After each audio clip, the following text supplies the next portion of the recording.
entire space race of the 1960s was in response to an event.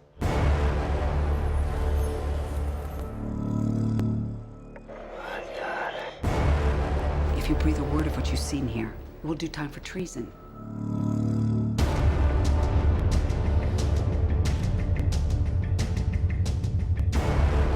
Everything humans know of our planet, we were told, had been shared.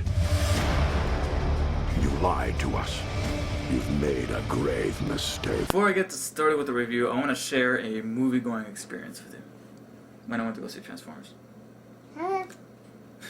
No, but I went to go see Transformers in IMAX. You didn't see it in IMAX, did you? No, I just saw Harry Potter in IMAX. Whatever. I'm willing to talk about it. No, don't talk about it right now. See, when we were talking about Green Lantern, you want to talk about Transformers, and now that we're talking about Transformers, you want to talk about Harry Potter. What the hell's wrong with you? My friends got me into it. Thanks, Anita and Aaron and Steph. But anyways, I went to go see Transformers in IMAX 3D. It was my first time driving on the hill, so that was pretty special. So, what's so funny? I drove there, and we were watching the movie, and there was this dad. He looked like my dad's age, like late 40s, early 50s, and he was with his daughter who looked like my age. And they were having this conversation about, you know, movies that are coming out this summer, Captain America, and all that. And it was fun to listen to. Then the movie started. Unfortunately, the guy didn't shut up. I was hoping that he would be like one of those people that were into these movies, but they were at least quiet down like me during the movie. Unfortunately, he would not shut up. Every time Bumblebee showed up, Bumblebee wouldn't even do anything. He would just show up, and the guy would be like, "Yeah, buddy, that's my guy." He's like, "That's my guy right there." He was Annabelle in male form. Okay, and Watch Annabelle, watch this. I'm gonna put it on our wall. Like, look, Annabelle, he's talking about you. But yeah, like the slightest thing, he would be like, "Yeah," and all that, and That's my boy. yeah, like Shia LaBeouf would say something witty back to somebody else, and he'll be like, "Yeah, yeah, man, we feel you." After a while, after like 20 minutes of that, I just couldn't take it, and I just turned to him. He was only like 2 seats away from me this side. That's why he was bothering me, because he was only like 1, 2 right there. Ah, I see. So I just turned to him and said, "Sir, could you please keep it down, please?" And I've never done that before. So I just turned to him and said, "Please keep it down," and he just gave me like this reaction, like, "I'm sorry, dude. I'm sorry. Like, I just get hyped up about Transformers. I'm sorry." Transformers! Transformers! Yeah, he was acting like me. And he's like Sounds like my 50. Fortunately, he did stay quiet, but a little too quiet for the rest of the movie. To the point where I felt like maybe he was gonna wait outside of the lobby for me and kill me. He's gonna kill you. But no, but also too quiet, like to the point where I was compelled to wait outside the lobby and shake his hand and say, "Dude, I'm sorry for shushing you, but I like Transformers too. I just do the opposite of you, and I stay quiet so I can listen to the explosions." So that was my very intriguing movie-going experience with Transformers. I saw it at midnight, and people We got at more of this way, so midnight, late. people at midnight are really But- more excited than that guy. It's the whole freaking crowd. Yeah, because Oh, look, she kicked it. Everybody was cheering or Anything that whatever. happened. Because anybody who's gonna go see it at midnight is mostly people like us, people of our generation. Because when I tell my parents, "Oh, my friends went to go see this one movie at midnight," they're like, "Oh my gosh, they're so obsessed. Midnight to go see a movie in the middle of the night." And I'm like, "I don't care. I want to go see a movie at midnight." I'm hoping at least this summer sometime. I don't know, but.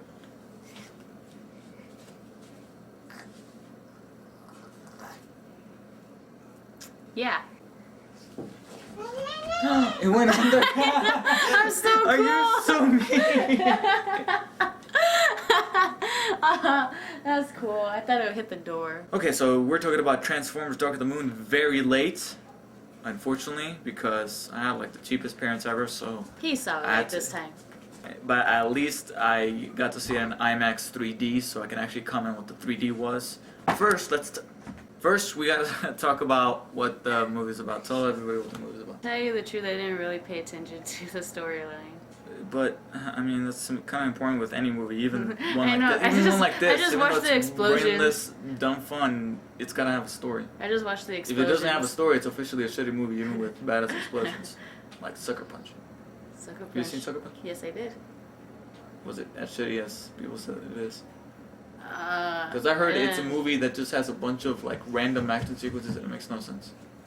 Yeah, I still want to know why she was dancing, or how she was dancing, I should say. Okay, so Dark of the Moon is basically about the main reason why we went to the moon is because a transformer landed over there conveniently. Supposedly, that's supposedly the background story. So, 40, almost 50 years later, Optimus Prime here on Earth, after going after some Decepticons, after going after Shockwave, it's pretty badass.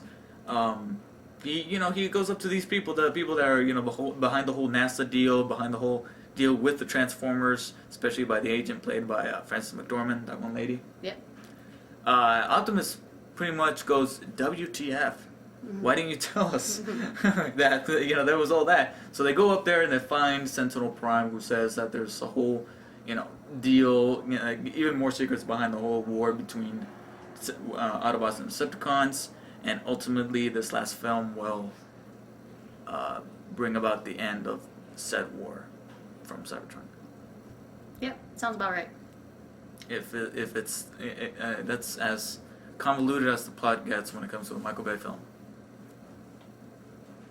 Yeah. So what did you think? Overall, I liked it. of course you did, but you gotta get more in depth with that. Let's just say the only thing I didn't like was the actors. That was the only thing that disappointed me. I was like, why? Why? But how do you judge this movie? Do you judge it as like a dumb, a movie to just have like dumb fun with, just to see the explosions, or a genuinely good movie? Because you gotta be careful with that. Let's see. Doesn't take much to have me like a movie. I'm not that much of like a critic like you, I guess you could say. But you gotta start being a critic if you want to. Well, not really. I'm gonna be an actress. I know. People are gonna criticize me. Because I know. I was gonna say maybe you should be a little more critical about movies because you're gonna be an actress. You're gonna be in that. But at the same time, you're gonna be an actress. You're gonna be in front of the camera. Exactly. And when it comes to actors, they could choose really shitty projects. Mhm. I'm talking to you, Kevin As long as they get paid, they don't care. Yeah. Me, since I'm critical, if I get sent a script that is shit, I'll be like, no. Go choose somebody else because I'm not doing it. So that's why I'm super critical when it comes to these movies. So I pay attention more to the actual acting. That's what I do. So that's why That's Miss why- Rosie Huntington Yeah, that's Whiteley why- or Whitley, whatever her second last name is, bother you so much. Yes. Please elaborate why you hated her so much. Oh my gosh. Oh my gosh. Oh my gosh. Okay. First of all, the whole reason why I went to go see the movie is because I want to see how her acting was going to be. I was just like, okay, maybe she'll prove me wrong. Maybe I'll actually like her in this movie more than Megan Fox. No, her acting just seems so like, how can I say it? Not good. Milk toast. Yeah, basically she Whatever made that means. whatever that means. I just but- heard that phrase somewhere and it sounds relatable. Milk toast. Milk toast. Milk toast acting. Was that her first acting? Hmm? So I've heard. Yeah, of, this is her first job. That She was was a- a that Victoria's was Secret first- model. Yeah. Ugh. Models should not try to become actors. Wasn't Megan Fox a model? No, I mean, Cameron well, I mean- Diaz was. Cameron Diaz, Halle Berry, and some other ones. Cameron Diaz has been alright. She has. She was a done model way bad back when. A few times, but she hasn't done that bad. I've Lot heard of- good things oh, about her in Bad and Teacher. the chick from Resident Evil. She was a German. Mila model. Jovovich? Yeah. She was a German. Mhm. or I think she was a European she model. mostly got the acting gig because her husband was a director. He Ah. directed the first and the recent Resident Evil movie. Well, I liked that her in kinda- Fifth Element. Nah. Yeah. But anyways, about this model chick, I didn't like her acting. She made me miss Megan Fox. Now here's kind of the strange thing, is that I didn't think she was that bad. She was bad, okay, but she wasn't that bad. She didn't make me miss Megan Fox at all. She made me. What she miss made me her. do, what she made me feel is resentment to the fact that Michael Bay had a completely open opportunity to get an actual actress, and instead went for a Victoria's Secret model in which he could pointedly put the camera right on her ass and In just her panties. and just jack off to it. That's what he did. There's a Most- whole most Victoria's likely. Secret model at the beginning there. That explains that whole first scene when they showed her too with Shia Yeah, LaBeouf. that's what I'm saying. It was like they're all touchy-feely, and I'm like, oh my gosh, get over it. Just get a damn room or something. Yeah, that's the part that you hate with a lot of movies, don't you? The whole sappiness. Yeah, it's just like, get on with it. Just go to the next scene. Which leads me to, okay, basically now I'm going to say what I thought about it. I thought it was definitely a huge leap over Revenge of the Fallen. You've seen Revenge of the Fallen, right? Hmm? You've seen Revenge Yeah. of the Fallen. Do you still like that movie, huh? Yeah. Me and my dad like it. Me, not so much. I thought it was okay, but a bit of a disappointment when it comes to the first one because you got all this ridiculous humor. They just didn't know where to go with it. There was a writer's strike during the time that they were writing that movie. Yeah. There was that's no right. writer's strike here, and I like this movie. It was, like I said, a huge leap over Revenge of the Fallen. Totally, 50 times better. It was, however, not as good as the first one. To me, I think so far out of the trilogy, the first Transformers movie is the best one. The first one. Me and my dad still trying to look for the first one on DVD. We're like, why do we have just the second one? Why didn't we get it on Blu-ray? Oh, you guys don't have. We a don't Blu-ray have player. Blu-ray. And my Aha! dad's That's house. what sucks about the Xbox. I got a PS3. I got a Blu-ray player. But it's not much of a good Blu-ray player because it's also a gaming system. No. Are we really gonna talk about systems on Okay, this? all right. We'll save that for another video. That's on Damn my it. channel. Yeah, okay, we'll make a video and post it on your channel. But what was I talking about? Oh, basically. Blu-rays. no. Well, I'm talking about Transformers. Basically, I liked it better, way better than the second one, just not as good as the first one. What I really loved is the fact that this was written by one guy named Aaron Kruger. And, well, supposedly, when I say written by one guy, I mean he's the last one on the list because you know how when these movies go through like rewrites and everything. Yeah. This guy, Aaron Kruger, it's funny because this guy wrote the film by himself. And it's funny because this guy is the guy who came up with the idea of Devastator having balls in the second one. Remember the big yeah. thing, and then the guy looks up and boing? Yeah, that part. Yeah. This guy is the guy who came up with that and all the ridiculous humor that was in the second one. And what I find ironic and surprising is that this guy wrote this movie, and I was expecting it to be, none of that stupid humor is here. I mean, yeah, there's some, like for example, that guy is in the stall with Shia LaBeouf and comes out and you're gay, Yep. subliminal joke. But other than that, there was no, humping dogs or robots. There was no weed brownies. Not this time. The parents are kept to a minimum. They literally have 5 minutes of screen time. throughout Yeah, the whole they weren't movie. in there as much. I was glad. Small doses. All right, and the same thing goes with John Turturro, the Simmons. I wouldn't say crazy, but the guy who, he was the agent, the Sector okay. 7 guy in Yeah. the first one. Second one, he was some Yosemite Sam kind of character. Here, he is still a bit of an obnoxious douchebag, but like I said, he literally has 10 minutes of screen time throughout the whole film. They even handicap him at one point in order to say, hey, back off. So yeah, they really retained back on the whole humor and actually paid attention to what some of us didn't like. The racist robots are gone. Yeah. The twins. The twin.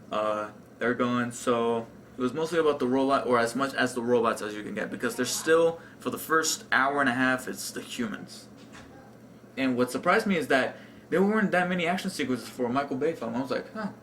There's 2 or 3 5-minute, Yeah, scruffles there's when it comes to robots. until the end when it was just that giant fight. It isn't until 45 minutes before the movie where it's the whole 45 minutes, boom, boom, boom, boom, boom, everything. That's what they meant by prolonged sequences. Yeah, my favorite fighting scene was the building though. The building falling. I don't know why. I just like that Why do I whole get the scene. feeling that scene with the building falling It took will forever go... to no, fall. well, it was a big building. Um, Why do I get the feeling that sequence, along with the train wreck and Super 8, you haven't seen Super 8? No. But the train wreck and Super 8 is being held as one of the best action sequences this year, in the past few years, because it's really choreographed in a really good way, and I loved it. I would watch that train wreck, no pun intended, over and over and over again. I get the feeling that scene, along with the building falling in this movie, is going to go up for an MTV Movie Award. Probably. Yeah, because Watch this it. seems like that kind of movie. So yeah, the visual effects are great. I remember a critic saying that in the business of Hollywood, if there's one guy that can handle CG effects completely realistic, it's Michael Bay. I just like that scene. Let's see. The building scene. I don't know. Yeah, but at least the robots, they all look convincing. They don't look They don't look like. phony or everything. Yeah. Yeah, there's a lot of hard work and technicality put into the guys behind the visual effects. Whether they be the practical ones, like, they built a whole soundstage tipping over for that scene. Yeah. The building falling over. And then you got the visual effects department constructing each and every little detail on the robots. So I wouldn't really be surprised if this movie ends up getting nominated for Best Visual Effects. I'm at the sure it Oscars. will. The second one didn't. It was surprising. Really? Yeah, because I remember them saying that it took like 3 days to render one image, one frame of visual effects, and I'm like, ouch. I hurt for them when the nominations were announced and the second Transformers movie wasn't in there. The first one was nominated for Best Visual Effects, and it lost to stupid CG polar bears. I don't know what. Polar bears? The Golden Compass. Oh. That movie. Yeah. Yeah, that I movie didn't see won. That movie. Yeah, I didn't see that It movie, interests me. and from the trailer I can be like, okay, this won over Transformers for visual effects. It's stupid. But anyways, this movie. Yeah, great visual effects. That last 45 mini movie, as a the whole explosion and everything, completely awesome. Especially the scene, especially in 3D. You saw it in 3D, right? Mm-hmm. Especially with the skydivers, or sky gliders, whatever you call them, the guys that yeah. flying. That was pretty badass in 3D. When I heard this was being in 3D, I was like, okay, this is my next movie that I'm gonna go see in 3D. I have not seen a movie in 3D since Tron, which was back in December. I didn't even see it in 3D. No, I did. I didn't even see it yet. Oh wow. I just seen the first one. That's just a remote. Yeah, I just said that was gonna be the next movie I'm gonna see in 3D, and fortunately it paid off because the 3D in this movie. It was very awesome. well. Yeah. Did I tell you that I thought it was awesome in 3D? No, you didn't. I thought I did. Who did I tell then? No, I did, because you said this movie was actually intended to be 3D. And Well, actually, during the Green Lantern. yeah, review. and Green Lantern was it? Yeah, Green Lantern was converted. I was actually surprised to go on IMDb and find out that this movie was 70% shot in 3D, and the other 30%, which is mostly the stuff between the humans, was shot in 2D and then converted. Which is fine, as long as you give us robots in 3D, especially when Starscream is spitting at you. I thought that when I saw him do that, I'm like, oh, they better close up on him and give us like a 3D effect with the spit, and sure enough they did, and I was like, oh, that's pretty cool. So 3D was great, visual effects was great. Story-wise, obviously, we're not gonna, this a lot of people are like, oh my gosh, this movie is so shallow, you got unlikable characters. It's a Michael Bay movie. As long as you set your standards low, I think you're gonna be fine and safe from any harm. And that's what I did, and I got what I wanted, which is, very minimum stupid humor, characters that will at least entertain me, even though I'm not expecting to connect with any of them, and not even like them. To hell with Patrick Dempsey. Yep. We've been trying to take that out for a while. So, yeah, love the fact that they actually listened to the fans and stripped away the stupid humor. But now let's talk about the things that I did not like. A lot of wasted talent. You got John Malkovich, the boss, Sam's boss. He's like an Oscar nominee, whatever. Why was he in this? I don't. He was in and out. I thought it was interesting how the guy from Grey's Anatomy was in the movie. Yeah, Patrick Dempsey. Yeah, okay. That's what I said. Yeah, that guy who is That really. was, I gotta say that chick's guy. Boss. Yeah, I gotta say that guy's a pretty good actor when it comes to playing a complete douchebag. So this is because I never said that guy. That guy, I never seen him play a douchebag before. Honestly, that guy was. That guy always. Kind of was. I've never seen that movie, and I will not see that movie. But like Enchanted and in Grey's Anatomy is always the. Mr. McDreamy. Why do you know? And there's someone else called Mr. McSteamy. Whatever. McSteamy. We're not talking about that. That's why I wasn't sure if I was right on that one. So yeah, and the guy that I think was really wasted, Ken Jeong, the Asian guy from The Hangover. Oh, okay, yeah, that guy. Why was he in there? Why was he in this movie exactly? I feel like they could have given that role to somebody else. Cause, I remember what part he played now. Because here he literally, the character that he is portraying is literally the same as Mr. Chow. Yeah, from much. The Hangover. It's literally like the same mannerisms, like when he pulls out the guns, like man, bitch, like it's the same mannerisms. He still acts the same. I like Ken Jeong. I like him in Community. I don't know if you watched that show, Community. He's in that show. He is hilarious, and he's hilarious in The Hangover.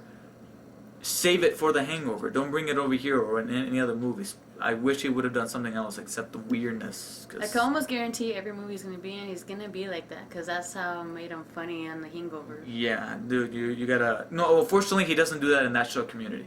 Oh, okay. He Probably he's just very in normal. movies then. He exaggerates a little bit from time to time, but he doesn't do the same mannerisms or the weirdness, gayness, whatever. Thing. Yeah, he doesn't do that. He actually has good humor written for him in that show. But here he was portraying Mr. Chow, and I would like to see Mr. Chow in The Hangover, not in Transformers. Yeah. Now let's talk about your favorite girl in the whole wide world. Like I I was said, trying to think of some other chick, and like I said, yeah, she was bad. There's no denying that. She's probably gonna be up for a Razzie, but she did not make me miss Megan Fox at all. In fact, when it comes to being easy on the eyes, I prefer this girl, despite all the Botox in her lips. Yeah, I noticed that. Over. My mom instantly said that when we were walking out of the theater. Botox. What's wrong with her lips? No, like what's wrong with her lips? But I prefer her over Megan Fox because Megan Fox is one of those girls that in high school she's like, oh yeah, she's hot, but to me, I can easily tell from the vibes around her that she's an absolute bitch. Whereas this girl, like, hey, maybe she could be a nice girl. You know what I mean? Like if you were to see her down the hall at But in looks high school. can be deceiving. They could deceive your acting ability. And like I said, she's bad, but again, she did not make me miss Megan Fox at all. She just made me resent the fact that Michael Bay had an open opportunity to cast a real actress. It's just because she Instead- worked with him before. Yeah, in the Victoria's Secret commercials. Yeah, let's say like for a commercial. So, very mediocre acting, to say the least. But great action. I thought the ending was a little crappy. What was the ending? Because people say that Oh, the ending... wait, I remember now. When I say the ending is crappy, I mean in two definitions. One, I mean literally like the last 5 seconds. It felt like Michael Bay either ran out of film or he ran out of space in the hard drive and the digital camcorders and said, just cut it right there. Let's just go edit. Because Yeah. that's literally how it felt. That's- Optimus is giving a huge speech, directed by Michael Bay. I'm like, whoa! I literally flinched when I saw that. I'm like, it's over? That's how I was. I was just like waiting for like the other two, how they end. Yeah, because Stuff the like other that. two at least had little resolutions, like showing them, after the whole deal. This, boom, instantly, Exactly. the movie ends. And so we were just sitting there like, we actually stood after the credits like maybe there's something in the end. No. No, that's what I heard, and I fortunately got out of there quickly. Of course, there's a little snippet during the credits, like the other two, but the snippet, whatever. Yeah, but we stood there the whole time. Let's see, I got home like at 4 a.m. or like, No. great. This summer, movies that you gotta stay after the end credits, Marvel movies. Of course, Yeah. Marvel movies. Yeah, Captain America. Oh, I saw on the No, shush. Spider-Man. No, I know that. I know that the trailer's up there, but I'm Yeah. not gonna see it. When it comes to The Dark Knight Rises, Sherlock Holmes. Shut up. When it comes to The Dark Knight Rises, Sherlock Holmes, and The Amazing Spider-Man, and possibly the Avengers teaser, which is rumored to be the scene after the end credits of Captain America. Ooh. Yeah. I'm not gonna watch any of that on the internet. I'm just gonna wait till I see the movies to see them up on the big screen in high definition. All right? I saw Spider-Man today. Well, last night actually. The teaser trailer. Mhm. You could have waited until Captain America because that's where they're showing it. Yeah, but I'm not gonna see it tonight. Oh yeah. So, okay, that's okay. I have an exception. Okay. Well, I don't. So once I go see Captain America, I'll see that teaser. But anyways, yeah, it cuts off real quick. It's like they ran out of space or something, and Michael Bay just got lazy with the editing. Which is also another thing that I didn't like is the editing. There's a few times where it keeps going back and forth, like between a serious tone and then a comic tone, and I'm like, can't you just like make it just one big tone? Yeah. And like I said before, there was a double intention when it comes to the why I didn't like the ending. Is that people were saying that it leaves it open for a fourth one, and it doesn't. It actually leaves it closes it off, but not in a good way. Yeah. It closes it off in a bad way. I mean, spoiler alert: Optimus goes from a man of peace and prosperity for the whole universe to being a. I mean, he kills Megatron in like 5 seconds, which we were expecting to be some sort of epic battle, and then he kills Sentinel. I was expecting him to give Sentinel a chance, but he's like, no, you're screwed. Yeah, because he wanted to save their race, not the human race. His intentions were good. I mean, even though his actions were a Different. bad guy, his intentions were good, and Optimus just goes, no. Now, when I saw that, after he kills, and obviously he's like missing an arm and everything. Yeah. After he kills both of them, you hear the music go, dun dun dun, and just the camera elevated, and I'm like, is Optimus a bad guy now? and I thought, people saying that it leaves it open for a fourth one. There's no other way to leave it open for a fourth one unless they go for, and my fans will probably recognize what I'm talking about, probably not you. But there's a story arc in some of the cartoons and maybe the comics where Optimus turns into a bad guy. He turns into Nemesis Prime, where he's blue and black, not red and blue. Yeah. He's like aqua blue and black, and he's a bad guy. He's Nemesis Prime. And if that's what they're going for a possible fourth one, if, like I said, jeez. some of these people are saying that it might lead to a fourth one, if that's what you guys are referring to, then maybe. Because at the end right there, when the camera's zooming up and they playing that swelling, ominous music, when right after Optimus looks around and says, holy shit, just kill these two guys, then maybe, if they're going for the Nemesis Prime route. Other than that, however, there's no other way to really go for a fourth one here. I think they should just stop at this third one. Yes. Either that, I don't or want to see her again. either that, or I had an idea for a prequel where they show the robots in Cybertron and how did this war get started. Kind of like X-Men First Class. Yeah. Yeah, they That show makes how sense. these no humans. It'll be all almost CG robots, clashing or whatever, and the battery's about to die. All right, so let's go ahead and rate the movie. What do you give it? Really quick, come on. Really quick, I would give it at least, because of her acting, I'll give it at least a 7.5. I'm gonna give it a 7.8. An 8. I'm gonna give it an 8. An 8 out of 10. A B minus. You beat mine. Yeah, because that's what I was. Why are my rates lower than yours? I don't know. Probably because I'm a long-term Transformers fan. I actually collect the toys. Probably. I'm more of a Disney chick. No! Right there, Disney chick. Look at. And there's more right there. And then Right Nightmare Before Christmas on the floor. there, Disney chick. All right. Well, my name is Yaya Disney Freak. All right, What do you expect? sign off. Yeah, Disney Freak. Yaya Disney Freak here. Subscribe to her and subscribe to me. If I didn't plug myself in, which Look, you're advertising my baseball team. but your baseball team no longer exists, so nobody cares. Say goodbye.